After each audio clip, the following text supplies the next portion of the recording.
என்னோட ப்ரீவியஸ் கண்டென்ட்ல இந்த கார் வாங்கணும்னு நினைக்கிறவங்க ஒரு பார்ட் ஆஃப் த அமௌண்ட்டை ஒரு சில ஸ்டாக்ஸ்ல இன்வெஸ்ட் பண்ணுவீங்க, சில ஃபண்ட்ஸ்ல இன்வெஸ்ட் பண்ணுவீங்கன்னு சொல்லியிருந்தேன். அதுக்கான ஸ்டாக்ஸ் அண்ட் ஃபண்ட்ஸ் ஸ்டாக்ஸை மட்டும் தான் நான் கொடுக்க போறேன். ஃபண்ட்ஸ்ன்றவங்க கண்டிப்பா இது கீழே கொடுத்துருக்க டிஸ்கிரிப்ஷன்ல லிங்க்ஸ்ல வந்து கான்டாக்ட் டீடைல்ஸ் இருக்கு.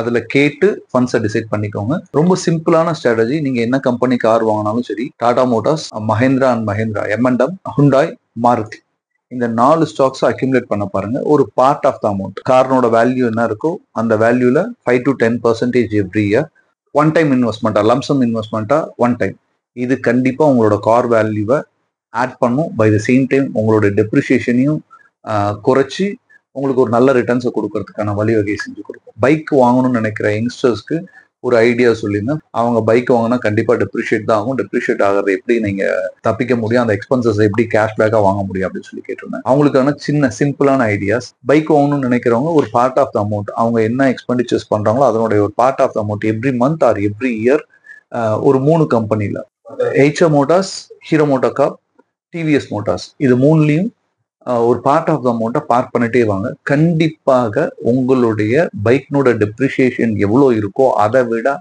பெரிய லெவலில் ரிட்டர்ன்ஸ் உங்களால் எடுக்க முடியும்.